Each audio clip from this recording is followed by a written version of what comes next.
Hello student, पिछले कई video में हम लोग धातु एवं अधातु के बारे में चर्चा करते आ रहे हैं कि धातु क्या है, अधातु क्या है, धातु के रासायनिक गुणधर्म क्या है, अधातु का रासायनिक गुणधर्म क्या है, धातु जब किसी अम्ल के साथ वायु के साथ इस प्रकार का रिएक्शन करता है, धातु और अधातु के बारे में हम और विस्तार पूर्वक जानते हैं।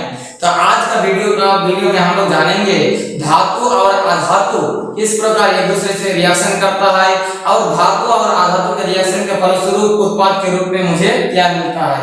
तो आइए इस वीडियो को हम शुरू करते हैं। शुरू करने से पहले ये जान लीजिए, मैं हूं एमएसआर और आप देख रहे हैं एमएसआर स्टडी सेंटर। तो आइए इस वीडियो को हम शुरू करते हैं। धातुओं के साथ अधातुओं की अभिक्रिया। धातु के साथ कई प्रकार के अभिक्रिया को हम लोग देखे हैं। आज हम लोग देखेंगे धातु के साथ अधातु किस प्रकार क्रिया करता है। तो धातु के साथ अधातु की अभिक्रिया होता है तो जो यौगिक बनता है, धातु और अधातु के मिलने से जो यौगिक बनता है उसे आयनिक यौगिक कहते हैं या वैद्युत संयोजक यौगिक कहते हैं। तो आयनिक यौगिक कैसे बनता है, आज का ये विषय है कि आयनिक यौगिक कैसे बनता है। हम लोग को ये जानना जरूरी है कि धातु और अधातु जब भी रिएक्शन करेगा, धातु इलेक्ट्रॉन त्याग करता है और अधातु इलेक्ट्रॉन ग्रहण करता है। जैसे ये हम सिर्फ ऐसे लिखे हैं आयनिक यौगिक या वैद्युत संयोजक है क्या चीज, ऐसे यौगिक जो इलेक्ट्रॉन के आदान प्रदान द्वारा बनते हैं उन्हें आयनिक यौगिक कहते हैं। कभी कभी डिफिनेशन आता है, हम लोग इस प्रकार लिखना है कि आयनिक यौगिक क्या है। आयनिक यौगिक ऐसा है कि जब दो या दो से अधिक तत्व एक दूसरे को आदान प्रदान करेगा, किसका, इलेक्ट्रॉन का आदान, कोई इलेक्ट्रॉन ग्रहण करेगा और कोई इलेक्ट्रॉन त्याग करेगा। तो कोई इलेक्ट्रॉन त्याग करता है या ग्रहण करता है तो इसलिए यौगिक बनता है, उसे क्या कहा जाता है, आयनिक यौगिक। तो इस प्रकार हम लोग क्या लिख देंगे, लेकिन बनता कैसे है। हम लोग आयनिक यौगिक बनाने के लिए पहले हम लोग को इलेक्ट्रॉन विन्यास के बारे में जानना होगा। इलेक्ट्रॉन विन्यास कैसे होता है और उस इलेक्ट्रॉन विन्यास के लिए हम लोग को जानना है उस परमाणु या तत्व का परमाणु संख्या कितना होता है, क्योंकि परमाणु संख्या जो है वो इलेक्ट्रॉन को दर्शाता है। इसीलिए हमें परमाणु संख्या का, इलेक्ट्रॉन अगर पता है परमाणु संख्या है तो अगर हम लोगों को परमाणु संख्या पता है तो इलेक्ट्रॉन संख्या हम लोगों को पता चल जाएगा। और उसको जैसे बांटेंगे तो बांटने का विधि जो बताए थे इसके पहले वाला वीडियो में हम लोग बता दिए थे, तो वो जरूर वीडियो देख लीजिए, उसका लिंक डिस्क्रिप्शन में रहेगा। इलेक्ट्रॉन विन्यास होता कैसे है, तो जैसे मान लेते हैं कि जो सोडियम है ये कोई धातु है। सोडियम का परमाणु संख्या हम लोग जानते हैं 11 है। सोडियम का परमाणु संख्या 11 है, यानी इसमें 11 इलेक्ट्रॉन है। इलेक्ट्रॉन को अगर बांटते हैं तो K, L, M, N इस प्रकार के कक्ष होता है और इस प्रकार के कक्ष में इन जो 11 इलेक्ट्रॉन है उसको रखा जाता है। हम लोग बताए थे, उस समय हम लोग पढ़े थे पिछले पार्ट में कि पहले के कक्ष में हम 2 से अधिक इलेक्ट्रॉन नहीं रख सकते।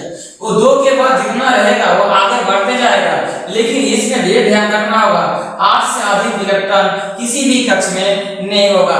वो सिर्फ अष्टक पूरा करके अगला जो इलेक्ट्रॉन बचेगा वो अगले कक्ष के लिए होगा। तो इसमें और बैठा दिया 8, तो 2 के बाद कितना आया 8, 2 और 8 10 होता है, लेकिन इसका इलेक्ट्रॉन 11 होने के कारण m कक्ष में चला गया a। इस प्रकार सोडियम का जो इलेक्ट्रॉन विन्यास हुआ तो क्या हो गया, ये जो है 2 और 8, लेकिन इसको अष्टक पूरा करना है, मतलब उसके अंतिम कक्ष में 8 इलेक्ट्रॉन होना चाहिए। अब लेते हैं एक अधातु क्लोरीन, इसका परमाणु संख्या हुआ 17। हम लोग जानते हैं क्लोरीन का परमाणु संख्या कितना होता है, 17 होता है। अब इसको अगर K, L, M और N कक्ष में बांटते हैं तो पहले कक्ष में 2 से अधिक तो नहीं बैठ सकते और फिर 8 होगा, 8 से अधिक नहीं, हमेशा अष्टक नियम का पालन करते हुए हम लोग 8 बैठाएंगे और फिर 2 और 8 10 होता है और कितना बचता है 7, तो ये हो गया 7। N कक्ष में नहीं आया, अगर इससे भी अधिक होगा, 8 से अधिक होता तो n कक्ष में चला जाता है। इस प्रकार जो हम लोग इलेक्ट्रॉन को एक एक कक्ष में रखते हैं इसे कहा जाता है इलेक्ट्रॉनिक विन्यास। अब इलेक्ट्रॉनिक विन्यास से ये का पता चलता है कि इसको एक इलेक्ट्रॉन किसी को देना है और इसको एक इलेक्ट्रॉन चाहिए, तो ये जो एक इलेक्ट्रॉन त्याग करता है तो बन जाता है सोडियम जो है वो इलेक्ट्रॉन त्याग करता है यानी प्लस धनायन बन जाता है, और वो क्या करता है एक इलेक्ट्रॉन को त्याग कर देता है। और क्लोरीन जो है ये क्लोरीन क्या है उसको एक इलेक्ट्रॉन चाहिए तो इस जो वो ग्रहण करता है और बन जाता है ऋणायन और उसको एक इलेक्ट्रॉन मिलता है। इस प्रकार जो Na और Cl मिलता है तो इससे क्या हुआ, कोई है जो इलेक्ट्रॉन को त्याग करता है और कोई है जो उस इलेक्ट्रॉन को ग्रहण करता है। तो इसमें क्या हो रहा है, आदान प्रदान होता है। किस चीज का आदान प्रदान हो रहा है, इलेक्ट्रॉन का आदान प्रदान हो रहा है। तो जब इस प्रकार के इलेक्ट्रॉन के आदान प्रदान के फलस्वरूप जब ये यौगिक बनाता है, जैसे यहाँ NaCl यौगिक बना, Na प्लस और Cl माइनस, ये धनायन और ये ऋणायन, तो इसमें क्या हो गया, इस प्रकार के यौगिक के लिए हम लोग यूज करेंगे आयनिक यौगिक। आयनिक यौगिक इसे कहते हैं आयनिक यौगिक, क्योंकि कोई परमाणु जो क्या है ऐसे यौगिक जो इलेक्ट्रॉन को के आदान प्रदान द्वारा बनते हैं, इसमें कोई दिया और कोई लिया, आदान प्रदान के द्वारा बनता है। हम लोग को कभी कभी धनायन और ऋणायन समझ में नहीं आता है कि कब धनायन और कब ऋणायन। देखिए इसके पास एक है, इसके पास क्या है, एक इलेक्ट्रॉन है। अब सोडियम के पास एक इलेक्ट्रॉन है, धनायन है, मतलब ये धनी आदमी है। ये धनी आदमी क्या करना चाहता है, त्याग करना चाहता है, देना चाहता है। और जिसके पास ऋण है वो क्या करेगा, दूसरे से लेता है। इसीलिए तो जो लेता है वो ऋणी हो गया, ऋणी हो गया मतलब उसके पास उधार हो गया, इसीलिए उसे कहा जाता है ऋणायन। और ये देने वाला जो है ये होता है धनायन, क्योंकि वो धन को देता है, त्याग करता है, तो ये धनायन। तो धनायन और ऋणायन इस प्रकार हम लोग याद रख सकते हैं। इस प्रकार जब कोई यौगिक बनता है, सोडियम क्लोराइड, सोडियम और क्लोरीन के मिलने से बना है सोडियम क्लोराइड, इस प्रकार के यौगिक को हम लोग कहेंगे आयनिक यौगिक। कभी कभी एग्जाम में आता है NaCl का निर्माण किस प्रकार करेंगे, तो इस प्रकार इलेक्ट्रॉन दिखा के हम लोग NaCl का निर्माण करेंगे। NaCl का निर्माण इस प्रकार हम लोग दिखाएंगे, अगर एग्जाम में आता है तो इस प्रकार दिखाएंगे सोडियम और क्लोराइड का कैसे मिलने से। हम लोग जानते हैं कि सोडियम जो है इसका जो परमाणु संख्या है वो कितना है, 11 है।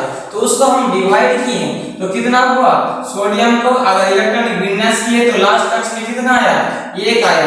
इसका दिखाते हैं 1 इलेक्ट्रॉन यहाँ। अब क्या है क्लोरीन, क्लोरीन का परमाणु संख्या 17 होता है। अगर इसको तोड़ते हैं, डिवाइड करते हैं, इलेक्ट्रॉनिक विन्यास करते हैं तो लास्ट कक्ष में कितना आता है, 7 आता है। यहाँ क्लोरीन जो है इस क्लोरीन दिखाएंगे और इसको बिंदु मार्क से दिखाएं, इसको क्रॉस मार्क से दिखाते हैं। 2 2 4 और 2 कितना हो गया, 6 और ये 7, इसका 7 और इसका ये। तो इसका जो 1 है ये 7 को तो खींच नहीं सकता, कोई 1 है उसको 8 की आवश्यकता है, वो तो 7 को तो खींचकर लेके नहीं आ सकता।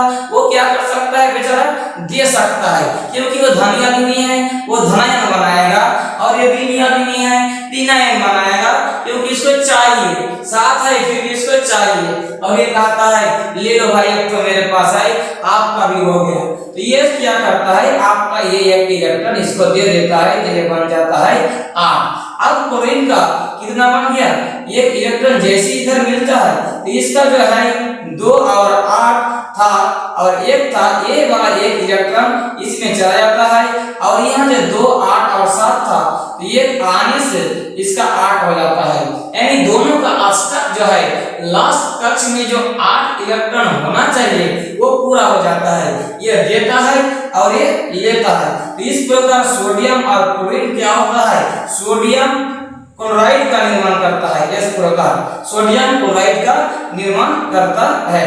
तो ये हो गया आपका क्या, ये हो गया आपका नमक। तो इस प्रकार सोडियम क्लोराइड का निर्माण होता है। अब हम सोडियम क्लोराइड के बाद MgCl2 का निर्माण को थोड़ा सा देखते हैं कि MgCl2 क्या करता है। अब हम MgCl2 का निर्माण को देखते हैं। Mg क्या है, ये मैग्नीशियम है जो एक प्रकार का धातु है, और इधर क्लोरीन कितना है, Cl2 है। क्या है, दो अधातु है क्लोरीन। अब मैग्नीशियम का परमाणु संख्या जो होता है वो 12 होता है, 2 8 10 और 2 12। वो क्या करता है, अपना अष्टक नियम को पूरा करने के लिए ये जो 2 इलेक्ट्रॉन है वो क्लोरीन को एक एक करके देता है। बेचारा क्लोरीन का हम लोग जानते हैं इसका साथ जो लास्ट कक्ष में साथ होता है, ये साथ होने के कारण उसको अष्टक पूरा करने के लिए वो चाहिए। क्योंकि मैग्नीशियम के पास 2 इलेक्ट्रॉन लास्ट कक्ष में है, तो एक इलेक्ट्रॉन इसको त्याग करता है और क्लोरीन एक बार ग्रहण करता है और एक इलेक्ट्रॉन एक ग्रहण करता है।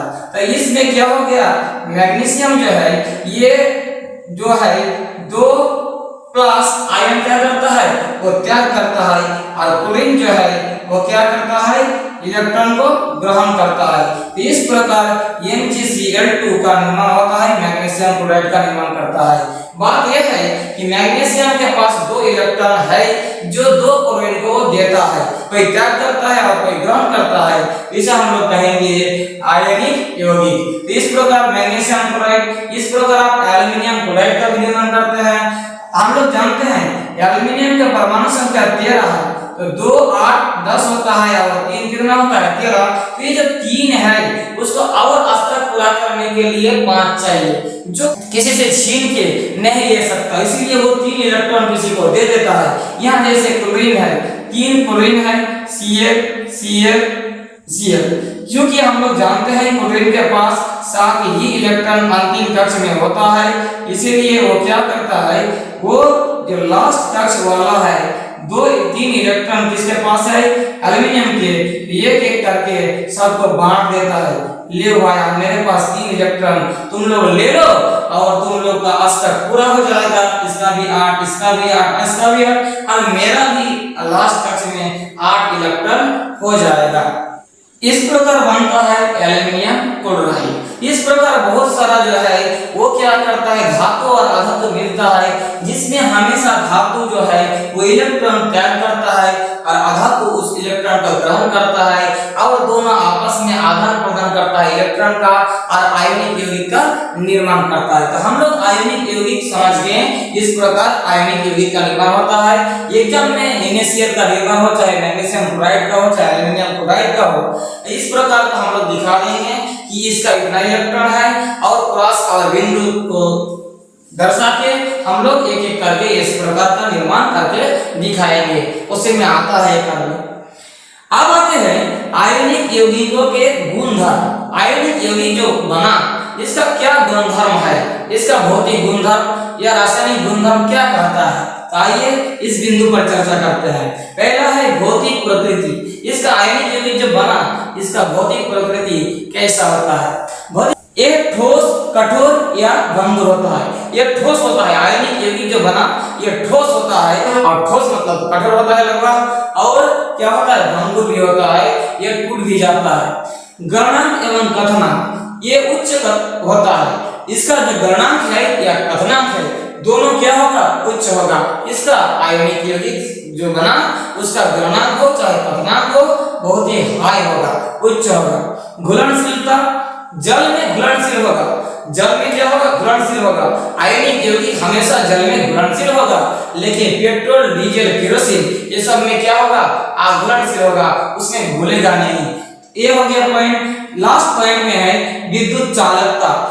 विलयन में सुचालक परंतु ठोस अवस्था में कुचालक। ये NaCl जैसे बना, ये NaCl लवण जो है वो विद्युत का कुचालक है। विद्युत का क्या है, कुचालक है। लेकिन उस कुचालक लवण को अगर हम पानी में डाल देते हैं और विलयन तैयार करते हैं, उस विलयन जो है घोल जो है उसको अगर इलेक्ट्रिसिटी चलाते हैं तो वो विद्युत का सुचालक होगा। कहने का तात्पर्य ये है कि अगर विलयन विलयन बन जाता है उस आयनिक यौगिक तो वो सुचालक होगा, और सिर्फ ठोस अवस्था में क्या रहेगा, वो विद्युत का चालन नहीं करेगा, यानी कुचालक होगा।